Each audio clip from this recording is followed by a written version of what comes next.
Hola, hola, ¿cómo están? Bienvenidos a Tesis. Hola, Richard. ¿Cómo estás, Verónica? ¿Bien? Bien, contenta. Hoy tenemos un tema muy bueno, es el tema de las redes sociales. ¿Qué pasó post pandemia con el tema de las redes sociales, el contestar los celulares, el estar con los dispositivos todo el día en la mano? La verdad que nos afecta a todos. A eso. todos. También vamos a hablar de lo que es la vacunación, ¿sí? Ajá. La importancia que tiene, el rol de la farmacia en el tema de las vacunaciones. Ajá. ¿Sí? Y Tenés lindo color. ¿Anémico no estás? no sabemos. ¿Por qué no sabemos? Y porque para eso hay que tener realmente un diagnóstico. ¿Ah, sí? ¿Lo vamos a hablar hoy? Lo vamos a hablar hoy. Dale. Anemia. Buenísimo, dale, Bueno. arrancamos.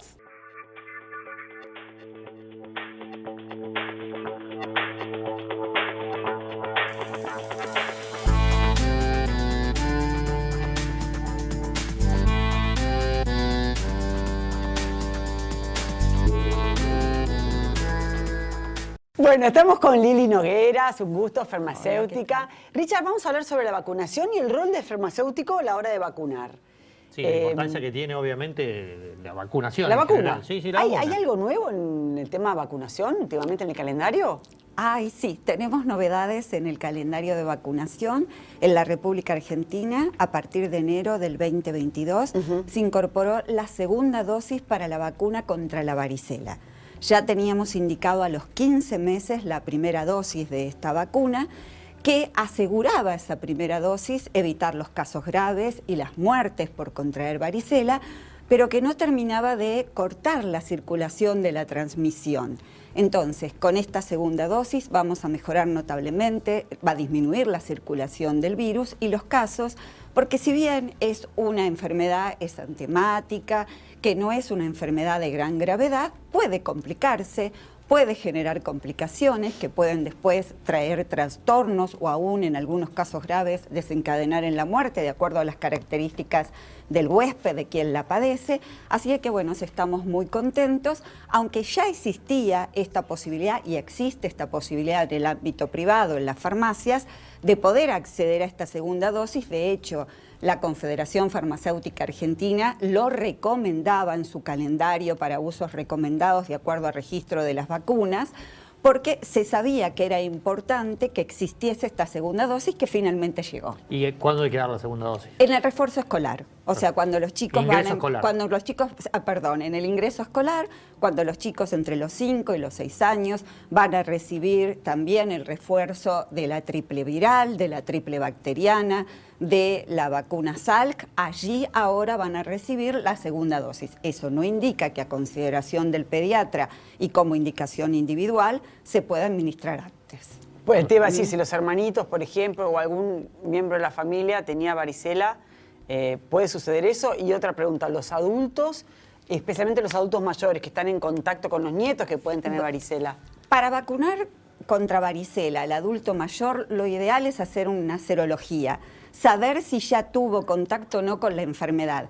Porque hay estadísticas que el 80-85% de aquel que refiere no haber tenido varicela, cuando se le hacen los estudios serológicos se comprueba que tuvo varicela o estuvo en contacto con el virus. Por ahí no tuvo, fue asintomático. Hoy en día, uno de los beneficios que nos dejó la COVID-19 es poder hablar de estos temas y que la gente nos entienda, que la comunidad nos entienda. Es decir, fueron por ahí asintomáticos o con síntomas muy leves y no registraron que habían padecido la enfermedad. Vos hablaste de recomendaciones que había desde la Confederación Farmacéutica, es decir, ¿qué son por fuera de calendario esas vacunas? A ver, a veces puede ser que la vacuna esté en el calendario, pero indicada para un grupo etario diferente. Puede ser de que esté indicada una dosis, como pasaba en este caso, pero es recomendable aplicar dos dosis para tener una mejor cobertura. Entonces, y también cuando están indicadas fundamentalmente, por ejemplo, la vacuna para la gripe, ya que estamos muy próximos o estamos en plena campaña de vacunación antigripal. La vacuna para la gripe en nuestro calendario nacional está indicado para los pequeños, los lactantes mayores a 6 meses, hasta los 2 años, y después para el adulto mayor de 65 años, para las embarazadas, para aquellas que recién han parido en el corto plazo después, que todo eso formando para los profesores, la gente que está en contacto, todo eso, ¿no? Formando parte del calendario nacional de vacunación en forma de administración gratuita. Pero sí es recomendable que cualquier persona mayor de 6 meses pueda acceder a la vacunación contra la gripe. Hemos tenido años que por el aislamiento, el nicho de las enfermedades respiratorias lo ocupó fundamentalmente el SARS-CoV-2. Hoy en día ya vemos que está coexistiendo la circulación del virus que genera la COVID-19 junto con virus de la influenza. Entonces, es muy importante tener presente que en la farmacia de su barrio, en la farmacia que usted elige, en su farmacia de confianza, en el ámbito privado puede acceder a vacunarse. Que el farmacéutico está preparado, es el profesional de la salud que está preparado para realizar este tipo, no solamente de dispensa, sino realizar la administración de la vacuna, que las farmacias son centros sanitarios habilitados para tal fin y que también aquel que tiene cobertura por obra social o por prepaga puede acceder en las diferentes farmacias a esa cobertura. Ah, yo no sabía que también te... Mira qué dato importante, qué interesante, que te cubre todo tu obra social o tu prepaga, te la puede cubrir en la farmacia. Yo pensé que era en centros vacunatorios. No. Mira. En realidad, en las farmacias te va a cubrir de acuerdo al porcentaje de cobertura de tu obra social y prepaga. Pero ya un montón de obras sociales y de prepagas al adulto mayor de 65, ya aún en nuestras farmacias la está cubriendo con el 100%. Y ni hablar de lo que es la cobertura que brindamos las farmacias, el servicio farmacéutico de vacunación a los afiliados de PAMI y a los afiliados de las diferentes obras sociales provinciales, brindando la vacunación en forma gratuita para todos los afiliados que ya estará próxima a realizarse. Sí, para aclarar, es decir, los centros de vacunación no están habilitados para vender ninguna vacuna, porque son medicamentos y los medicamentos son de venta exclusiva en farmacia. Ah, mira. Los centros de vacunación son de vacunación, lo que pasa que por ahí uno no va con la vacuna, uno se la da en el vacunatorio. Claro, y eso es lo que está, diríamos, ahí no tenemos estaría muy legal esa situación. Un gris, Ah, mira. Entonces, aparte, perdón, me quedo más tranquila entonces si yo me vacuno en la farmacia. Por 100%, porque sé que no hay problema de contaminación, ni problema de cadena de frío, ni ningún tipo de No, problema. estás en el lugar legítimo donde se dispensan los medicamentos. Claro, sí. claro. Las farmacias tienen gabinetes sanitarios habilitados por las diferentes autoridades de aplicación de las diferentes jurisdicciones y además nos hemos equipado, contamos con grupo electrógeno, con los elementos necesarios y la medicación necesaria si llegase a ocurrir una emergencia. Realmente el farmacéutico está preparado para actuar, es un vacunador. Nosotros nos felicitamos en el Día del Vacunador. Los farmacéuticos están preparados. Y una cosa muy importante que yo quería recordar. La vacuna que no está certificada, que yo no tengo el registro o no tengo el certificado de vacunación, no existe. Así que es importantísimo que las personas, los pacientes, conserven los papás, en el caso de los chiquitos, los carnés de vacunación. Hoy en día está el Registro Nacional Nominado de Vacunación y también a través de la Confederación Farmacéutica Argentina nosotros tenemos el registro para las personas que se vacunan. Sí, claro. Ya está. O sea que ustedes lo hacen online y en papel, en las dos. En las dos versiones. Entonces perfecto. Es importantísimo que se tenga constancia, o sea, que conozcamos que es necesario registrar y conservar el certificado de vacunación. Perfecto. Bueno, Muchas clara, gracias, Liliana. clarísimo. Muchas gracias. Gracias a ustedes. Vamos, Olivia. Dale. Bueno, estamos con la doctora Andrea Rossi, hematóloga, ella, ¿cómo estás? Hola, Andrea. Muy bien. Bueno, vamos a hablar de anemia. Bueno, bárbaro. A ver, que nos cuentes en principio a ver qué es la anemia, qué es tener anemia, ¿no? ¿Qué es tener anemia? Anemia es una disminución principalmente de los glóbulos rojos. Los glóbulos rojos transportan una proteína que se llama hemoglobina y la hemoglobina transporta el oxígeno. Por lo tanto, cuando nos faltan los glóbulos rojos, nos falta hemoglobina, nos falta oxígeno, nos faltan fuerzas, nos falta un motor muy importante, ¿no es cierto? El combustible, digamos. El combustible, que es el oxígeno para los tejidos, ¿no? Por lo tanto, primero que es una patología muy frecuente, decíamos fuera de cámara, que es la más prevalente. ¿El en cuanto estar a anémico? Es la consulta más frecuente para el hematólogo, es la consulta más frecuente. Y para clínica médica también es la consulta más frecuente. ¿Cuál es puede muy ser frecuente. la causa? La causa principal de la anemia, obviamente depende de las edades, ¿no es cierto? Pero la mujer en edad fértil, la causa más frecuente son las menstruaciones en la mujer en edad fértil puede traer anemia por falta de hierro. La anemia, a su vez, no solamente que es una patología frecuente, sino que además la anemia por falta de hierro es lo más frecuente, ¿no es cierto? O como causa de anemia, porque por supuesto que las causas pueden ser muchas. En la mujer, te decía, en edad fértil es por las menstruaciones, además muchas dietas demasiado, digamos, escasas en hierro, pueden traer anemia, ¿no? Las dietas por ahí veganas muy estrictas, si no están bien balanceadas con otros nutrientes pueden traer anemia, entre muchas causas, ¿no es cierto? Pero esto es lo más frecuente. Y por supuesto las pérdidas de sangre pueden traer anemia por falta de hierro. ¿Y cuál es el síntoma habitual que puede sentir una persona como para ir a la consulta del clínico? Bueno, les contaba un poco esto de que como justamente nos está faltando oxígeno, ¿no? Nos falta fuerzas, una persona en general se siente asténica, es decir, cansada, sin ganas, con tendencia al sueño, tiene ganas de dormir todo el día, con dolor muscular, ¿no? Le duelen los músculos, empieza a caminar y parece que no puede terminar de subir las escaleras. ¿Y el apetito?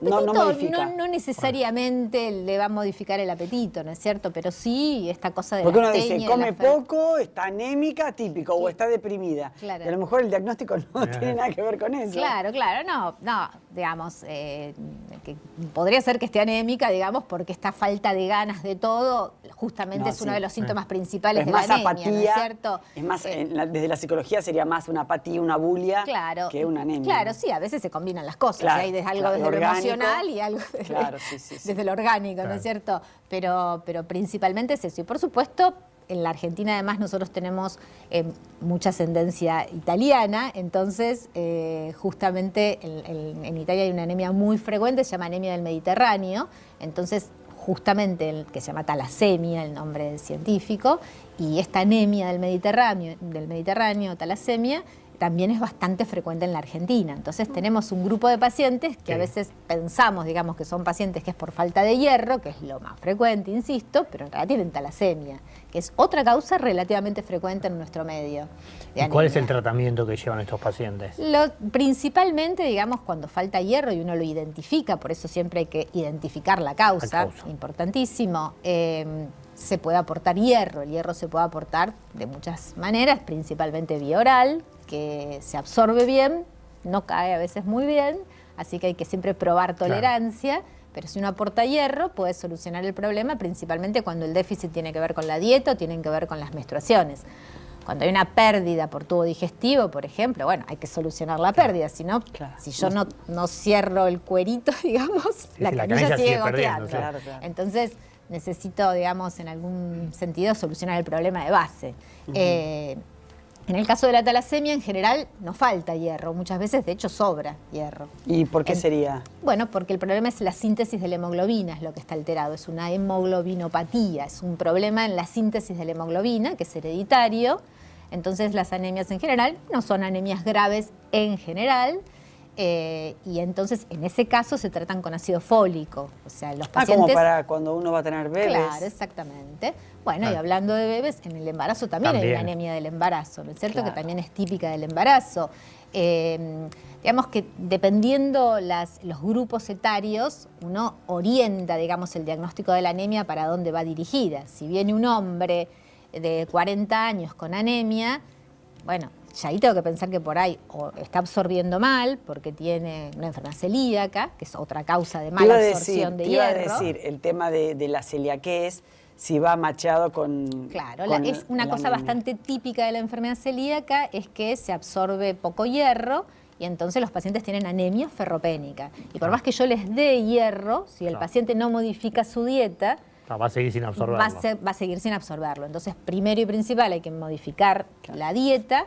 Ya ahí, cuando él modifica su dieta, digamos, si no incorpora el gluten en la dieta, ya va a tener menos inflamación intestinal y va a poder absorber el hierro de los alimentos. Pero si además yo le quiero suplementar hierro bioral, lo va a absorber también, digamos, ¿no es cierto? Y una persona asintomática que esté con una anemia por ahí no tan importante, ¿cómo se da cuenta, diríamos, con él? Bueno, a veces, como insisto, es algo bastante frecuente que el paciente dice, pero como estaba anémico, yo no lo sabía, porque son anemias más leves, principalmente de la gente más grande, muchas veces se llaman anemias de trastornos crónicos, porque son esas anemias que tienen de pronto la gente más grande que tiene alguna arteriopatía, que de pronto tienen problemas articulares, artropatía quise decir, no arteriopatía, artropatías, que tengan de pronto problemas en las articulaciones, artritis crónicas y demás.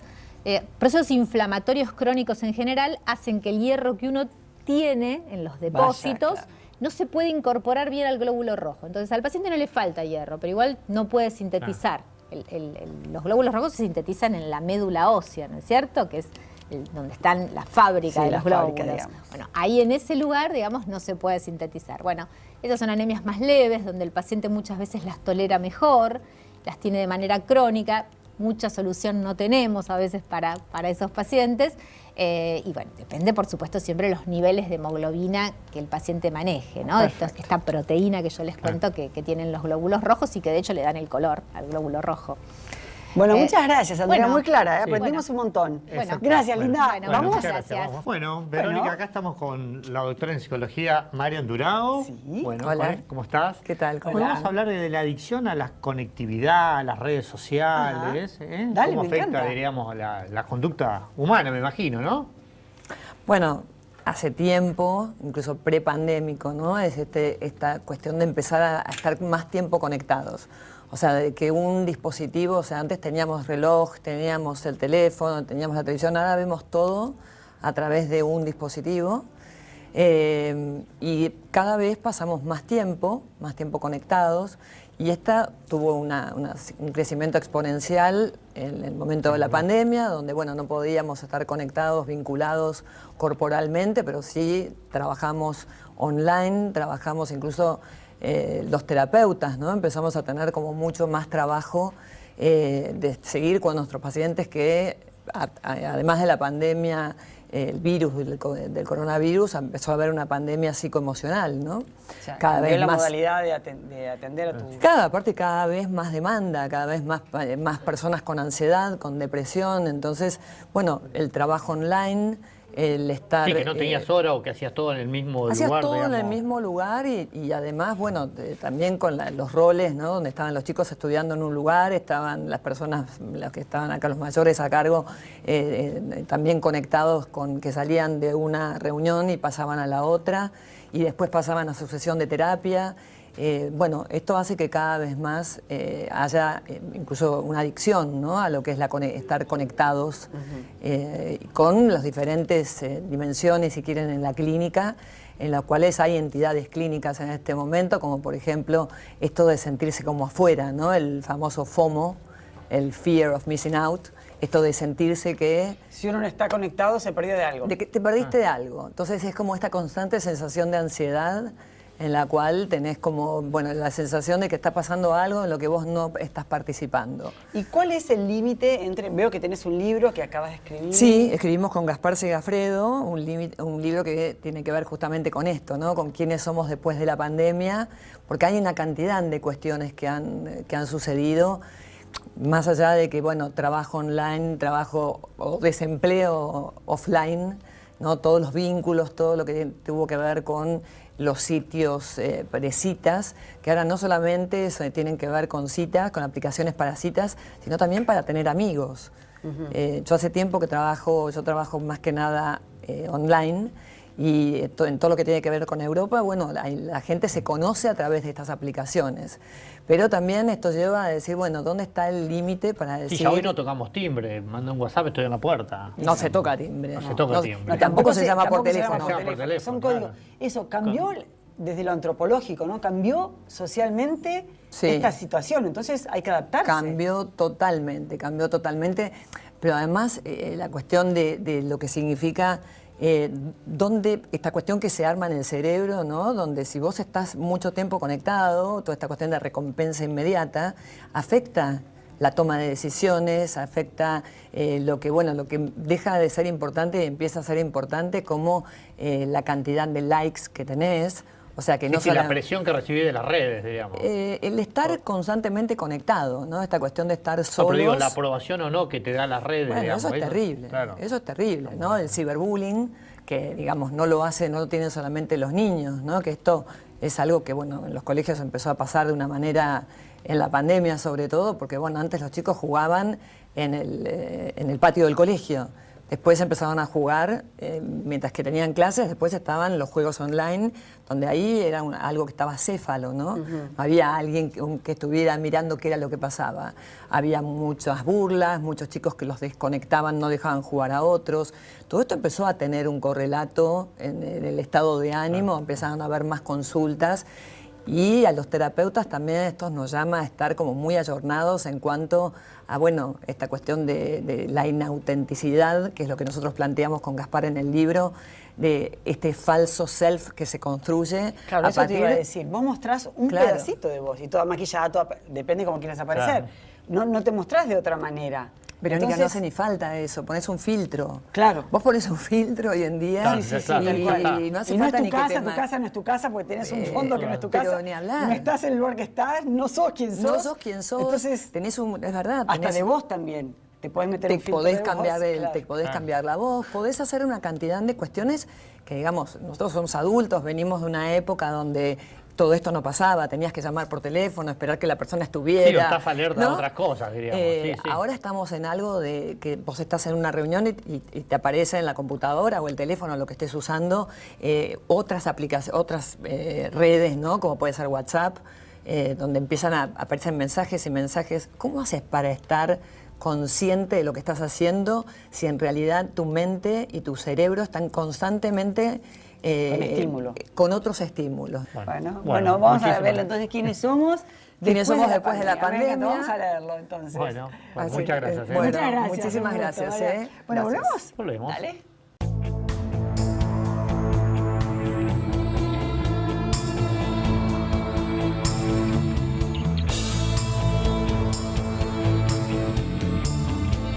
Simmons, descansá en primera clase. Bueno, estamos con Marlene Gómez. ¿Cómo estás, Marlene? Hola, Ricardo. Ella es ¿cómo nutricionista estás? y bueno, vamos a hablar hoy de los pacientes que tienen el colesterol alto y cómo debería ser su dieta, cómo podemos ayudarlos con la dieta para ayudarlos en su tratamiento, ¿no? Exactamente, sí, siempre asociamos el colesterol como que es algo malo. No comas esto porque te eleva el colesterol, pero en realidad el colesterol es una grasa necesaria para muchas funciones de nuestro cuerpo.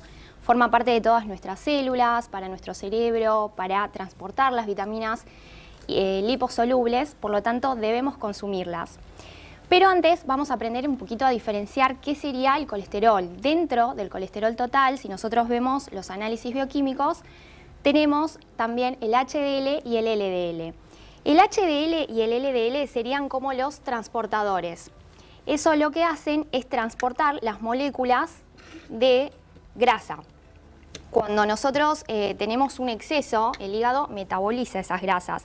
Cuando hay exceso, el LDL, que sería el colesterol malo, lleva mayor cantidad de grasa hacia el torrente sanguíneo. Y ahí es donde las moléculas se van acumulando en las arterias, generando placas de ateromas. Esto lo que hace, a largo plazo, puede tener riesgo de infartos. Claro, porque, digamos, saca la luz del tubo, diríamos, del tubo. Claro, lo va tapando, entonces va tapando las arterias y genera riesgos. Entonces, el colesterol no es que sea malo, sino que lo que es malo es la acumulación de colesterol malo, sería. Exactamente, entonces, al consumir productos por ahí que tienen grasas más saludables, aumentamos el HDL, que ese sería el bueno, y este hace al revés.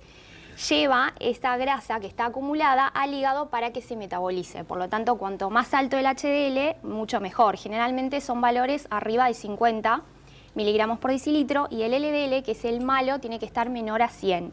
Por eso no tenemos que llevarnos tanto del colesterol total, sino prestar atención a esos dos. Claro, digamos, la diferencia que hay entre uno y el otro. Exactamente. Perfecto. Ahora bien, ¿qué debemos consumir para mejorar ese colesterol bueno? Por ejemplo, grasas saludables, omega 3, 6, 9, que lo encontramos en los pescados como salmón, atún, siempre pescado de mar. Palta también tiene un muy buen aporte de omega 3, 6, los frutos secos.